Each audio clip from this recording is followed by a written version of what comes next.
In times of darkness, we stumble towards the tiny flame. In times of cold, we seek the warming fire. In times of repression, we reach for the lamp of truth.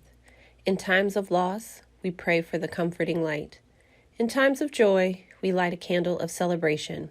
Spirit of life, as we kindle this light, help us find what we need this day. Good morning and welcome. With the words of Erica Hewitt and Mary Oliver, I invite you to our worship service. You do not have to be good. You do not have to walk on your knees for 100 miles through the desert repenting. You only have to let the soft animal of your body love what it loves. As we enter into worship, put away the pressures of the world that ask us to perform, to take up masks, to put on brave fronts. Silence the voices that ask you to be perfect. This is a community of compassion and welcoming. You do not have to do anything to earn the love contained within these walls. You do not have to be braver, smarter, stronger, better than you are in this moment to belong here with us. You only have to bring the gift of your body, no matter how able, your seeking mind, no matter how busy, your animal heart, no matter how broken.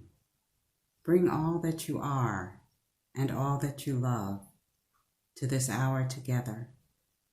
Let us worship together.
May we who are merely inconvenienced remember those whose lives are at stake.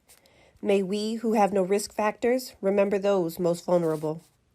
May we who have the luxury of working from home remember those who must choose between preserving their health or making their rent. May we who have the flexibility to care for our children when their schools close remember those who have no options. May we who have to cancel our trips remember those that have no safe place to go. May we who are losing our margin money in the tumult of the economic market remember those who have no margin at all. May we who settle in for a quarantine at home remember those who have no home. As fear grips our country, let us choose love. During this time when we cannot physically wrap our arms around each other, let us yet find ways to be the loving embrace of God to our neighbors. Amen. Good morning. This is an essay by Kathy Ewing, a Cleveland Heights writer and blogger. She also teaches Latin at Cleveland State University. It's titled, Not Normal, Not Normal. I feel like I'm slipping around on a slick surface that's covering over reality. On this surface are many familiar things. I wash the dishes, I do laundry, I read, I cook, I pet the dog. These activities are completely mundane. Emptying the dishwasher and setting the table provide an illusion of normalcy. Everything's okay right now, right at this moment. But then, at any given time, I become conscious merely of my hands. When did I wash them last? What if my hands are infecting the plastic bag holding the apples? Do I wash my hands before I open the bag and touch the apple? Or do I wash them after I open the bag and touch the apple, but before I actually eat the apple? Immersed in a movie on TV, I suddenly think, why are those people standing so close together? Why do they keep touching their faces? It's normal for my husband to be here, but not all the time. In normal life, he's hardly home at all. Now we walk around nearby streets every day. Because he's formerly been working pretty much every waking hour, my husband enjoys this exploring. I didn't know Quilliams intersected with Noble, he'll say. He marvels at the driveway turnaround at Oxford School. I don't know why. We circumnavigate deserted Millikan School, and he shades his eyes to look in the windows. These places are new to him. We bring the dog and talk about her as we walk. We share our opinions about the houses on Roanoke, Maple, Wood, Crest, and Rushley as we pass by. The paint colors we like, which ones we don't like. Sometimes we continue a conversation or an argument we are already having. It's an ordinary walk, but it's taking place in the middle of the afternoon on a Tuesday. Now I have to think hard about what I want to read next. Which unread book on my shelf should I pick up, or more likely, which fondly remembered one I will reread? It's not normal not to go to the Noble Road Library. It's not normal not to go any place at all, not to eat out, not to meet up with my friends, to communicate with my Latin students only online. It occurs to me that I will probably never see some of them again. Next fall, if we return to school, they'll have to seek me out. It's not normal to meet with my book groups via Zoom, laughing because half of us newbies are alternately pointing our phones at the ceiling or at the palms of our hands. All of that which is not normal, though, I perceive as deeper and farther beneath my feet. It's an unfathomably deep lake that I'm skating around on with my dishwashing and baking and Zooming. I maintain my precarious balance by putting my phone away and turning the radio off. I scroll quickly through Facebook, only glancing at the anti-Trump diatribes. I stay sane, summoning gratitude for my home, my family, my health, my lucky circumstances. Most of the time I feel fine skimming on this surface. I check in with others and try to cheer them up. But now and then, the ominous reality underneath me surges up. A statistic on the news, a worry about my child in New York, a shot of a refugee camp, a phrase of music that unexpectedly grabs at my chest and makes me tear up.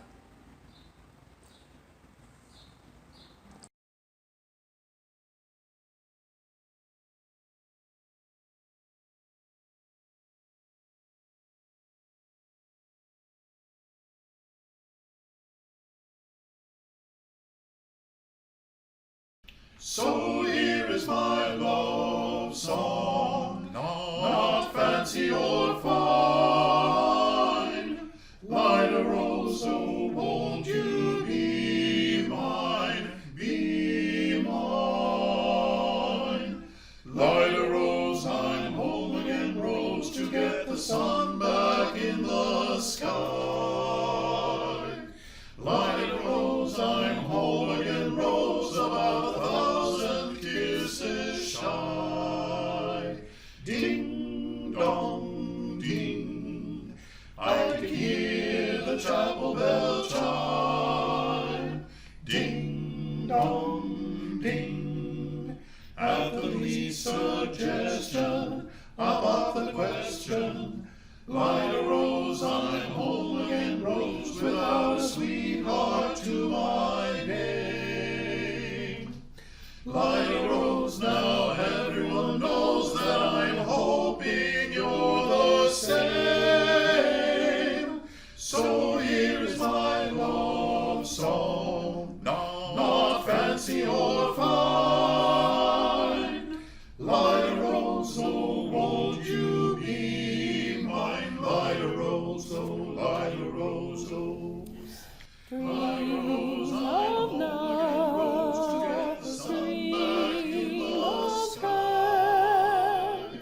Lida Rose, I'm home again, Rose, about 1,000 kisses shy. Ding dong ding, Oh, yes, I can hear the chapel bell chime. and I'll bravely tell you, but only when we dream again. Lida Rose, I'm home again, Rose, without a sweetheart to my name. How sweet the Everyone knows that I'm hoping you're the same. So here's my love song, not fancy or fine. Will I ever tell Lida Rose, oh, won't you? you be mine? Lida Rose, oh, Lida Rose, oh, Lida Rose.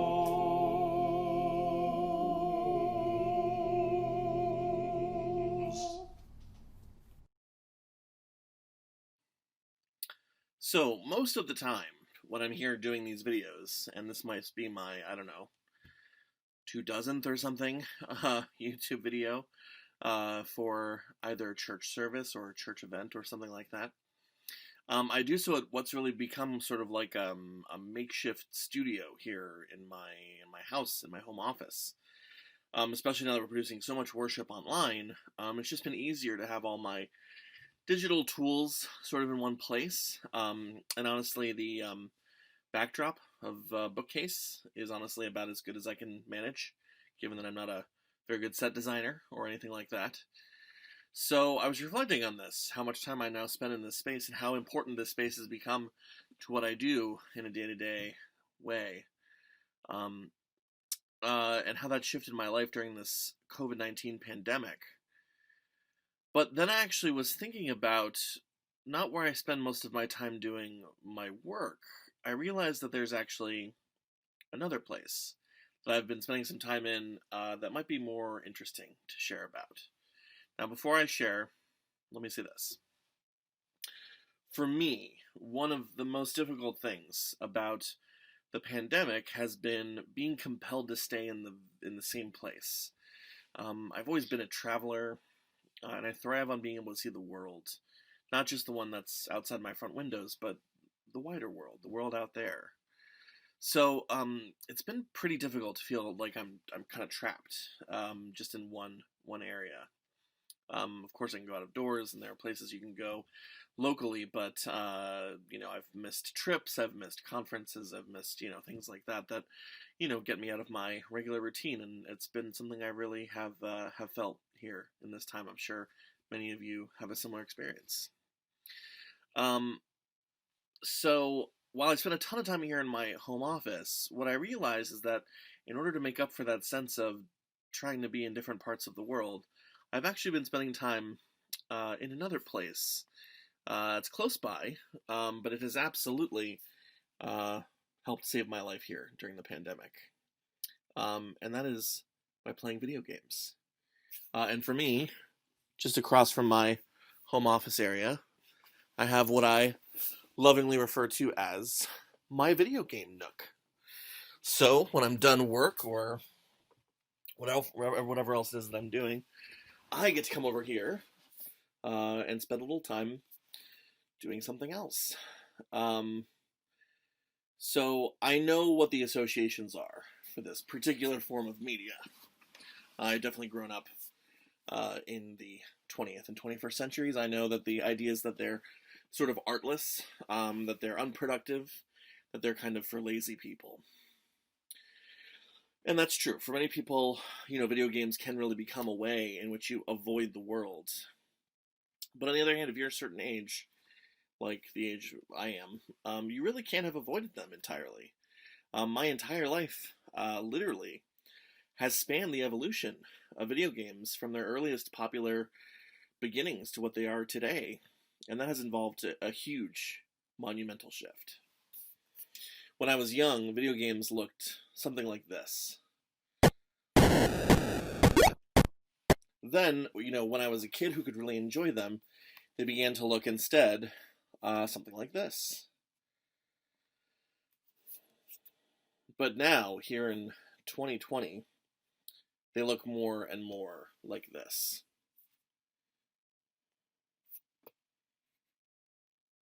Now, I haven't always had time to stick with them, but since I've actually been in Cleveland, I've spent maybe a little bit more time. And I have to say that video games really are an art form really like no other. Most kinds of art try to say something about the world we inhabit. Video games are one of the only art forms I can really think of where the goal is total and complete immersion. The transportation of a player from this world to an entirely different one. And that's how video games have come to sort of save me during the pandemic. In particular, one game represents the pinnacle of game design and graphical technology, and it's really allowed me to step outside of my reality here, in the time of pandemic, and to, for a little bit of time, inhabit a different world. So, while there definitely is a plot, and there's an overall purpose to this game, it's not really important to share those for my purposes here. As I hope the visuals are really conveying, the point about this game is transportation. Because what's remarkable here is that story and the character and all of the narrative elements that you're involved with are in place, but that you can also ignore them entirely if you wish. You can instead, in this game and for these purposes, just spend time going fishing. You can actually just wander around taking pictures of wildlife. Or if you're just feeling like you want to travel around a bit, you can just get on your digital horse and enjoy the scenery. So that's why I find this so extraordinary, is that there's something kind of profound about the idea of coping with this kind of isolation in our technologically sophisticated world. Because in 2020, the world around me, might seem just about the smallest it's ever been. But at the same time, because of our technology, I've been able to go places and travel in ways I never would have otherwise. I've been able to inhabit digital paintings of such size and scope that no Hudson River School artist could ever have hoped to match. Now, that's the thing. This is no replacement for the real world. It's not true in any meaningful sense. It's not authentic in the sense that being in different locales would actually signify in our real experiences. At the same time, it's not nothing to be able to inhabit what is truly a work of art. And at this point in time, with so much uncertainty in the world, being able to spend a little time in something that is just beautiful and unexpected and affirming about the world, well, it's been an absolute lifesaver.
Each week, we come together as a people.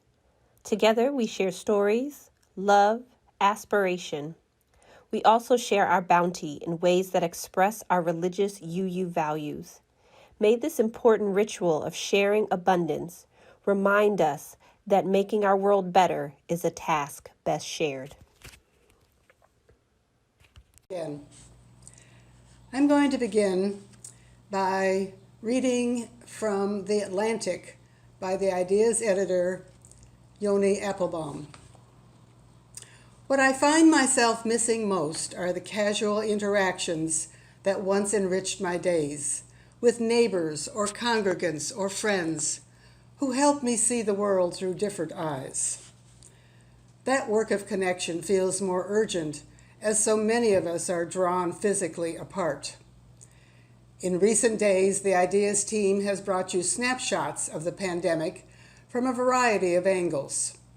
Essays on the pain of being separated from grandchildren, on the challenge of running a restaurant in a beach town, on what's gained and lost from life on the road as a musician, on struggling to celebrate Ramadan in isolation, and on discovering the unexpected joys of living in a multi-generational home.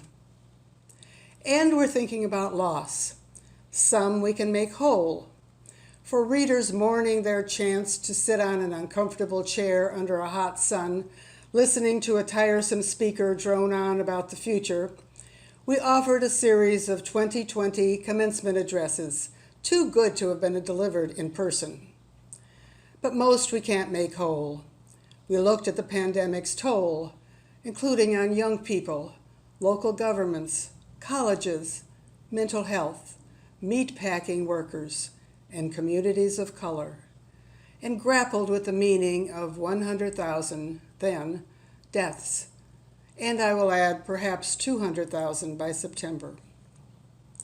When Valerie and I began to think about this service back in May, COVID-19 was rampant, frightening, and disruptive to most people. But we realized that although we're in a vulnerable population, we have no underlying medical conditions, we are retired and have no children in the home, and while restricted in some activities, we were getting along pretty well. But there were things I missed. The interactions Applebaum talked about, the library, the pool, movie theaters and theater, exercise class, museums, the orchestra, and other musical performances. And I thought about before and now. Before, teachers taught in classrooms. Now they struggle to learn how to teach electronically, a new concept for many of them. Before, we sent our children to school. Now we homeschooled and relied on electronic teaching and assignments. But not all children bought into that or were in circumstances where that worked. By September, many children will not have picked up a book or struggled with a math problem in 6 months. Before, some of us went regularly to restaurants. Now we cook more and order in. Before, we walked right into a grocery store. Now we often stand online to get in. Before, we had in-person meetings. Now we Zoom. Before, we greeted people with a smile, met their eyes. Now we are mostly masked, our identities and demeanor a question mark. We are, as Reverend Joanna Crawford wrote in the UU World, living in the accept, as in, the Royal Choral Society has sung Handel's Messiah on Good Friday at the Royal Albert Hall every year since 1876, except during the Blitz. There are long lines of history punctuated by significant interruptions. The accept.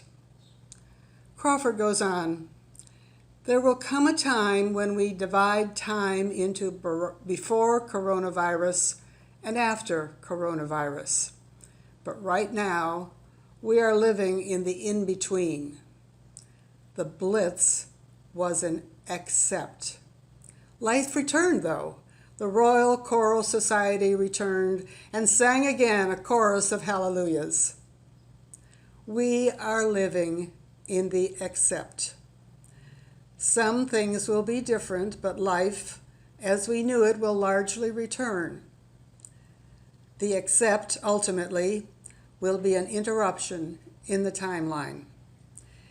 People will talk about how their family has always gathered for Easter or goes to the beach every June. Except, they will say,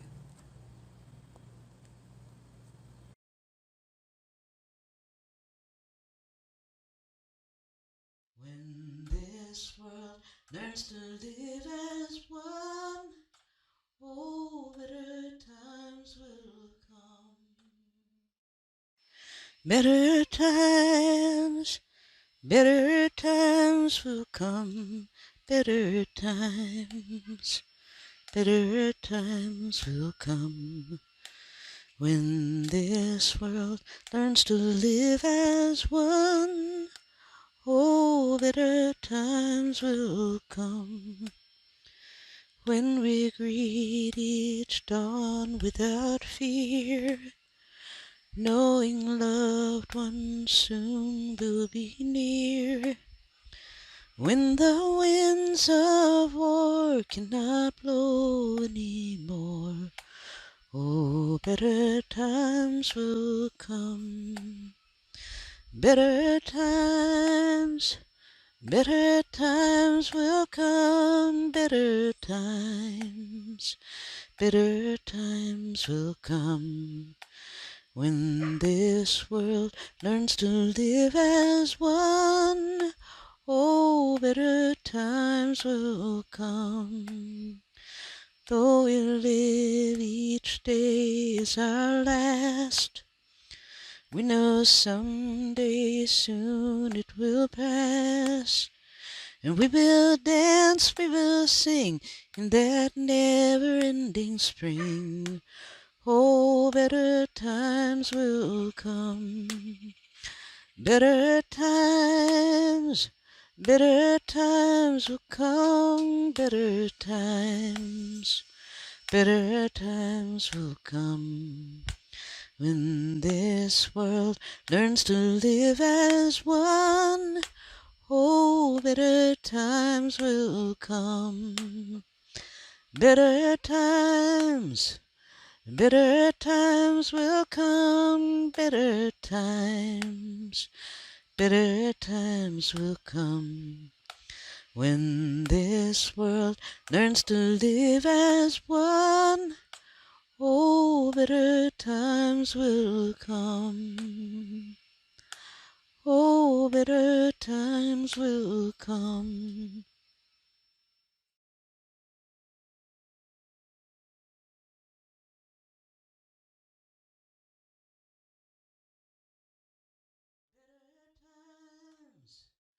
Better times will come. Better times will come. When this world learns to live as one, oh, better times will come. Oh, better times will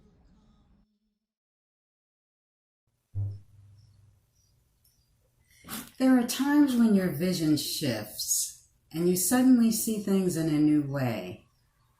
It's not always dramatic. Sometimes it can be a slight shift in perspective that brings something into clearer focus. And then you shake your head wondering, how did I not notice that? I've seen it before. I knew it was there, and yet it had become invisible to me. I've been feeling like that a lot lately. It is, I suppose, all about what we pay attention to.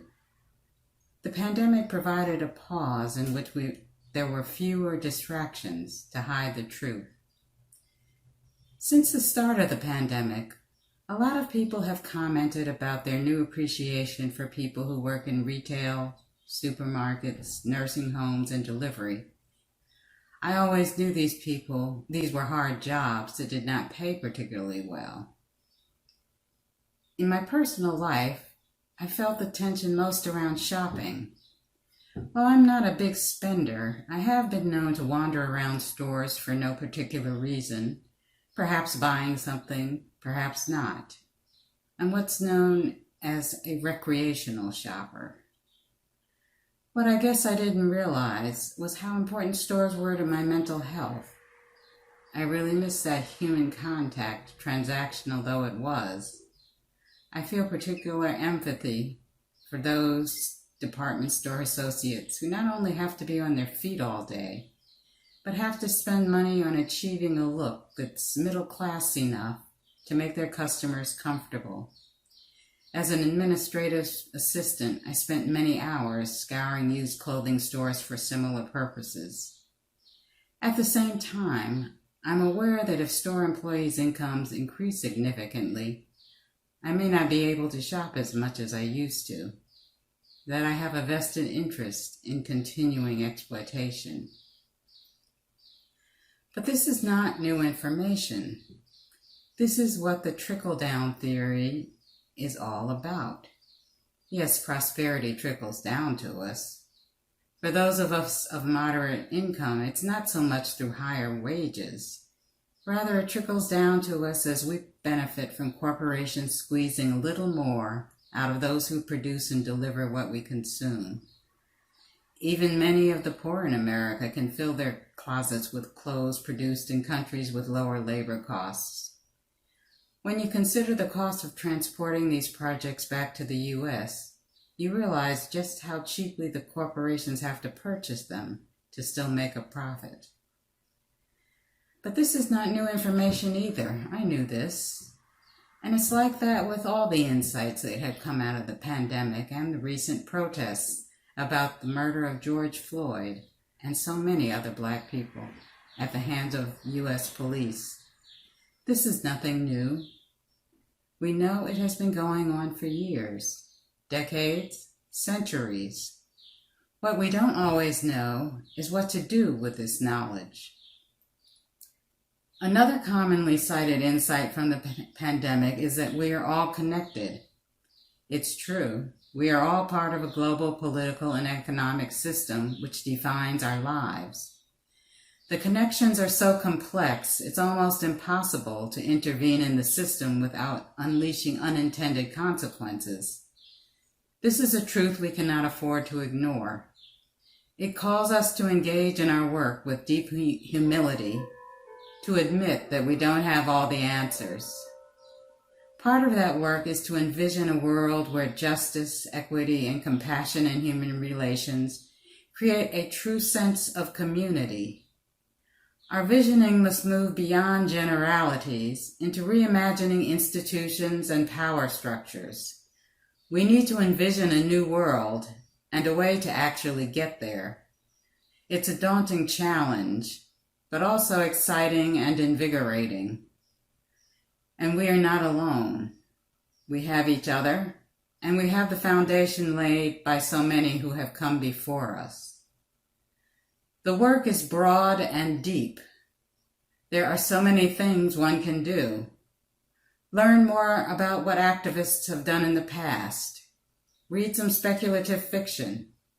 Imagine what seems impossible. Create art. Start a think tank. Reimagine your work or industry and work to make it so. Engage in the political process. Develop action plans. Support social justice activists. Try new things. Analyze the results. Adjust and try again. Be mindful. Listen with an open mind and an open heart. Embrace the joy of discovery. You don't have to have all the answers. You can find joy in living the questions. You can find your life in living the questions. Embrace the sacred work of creating a community where all are beloved. Not just our church family, our political allies, our identity group, our country, our species, but all of life. May it be so. Blessed be.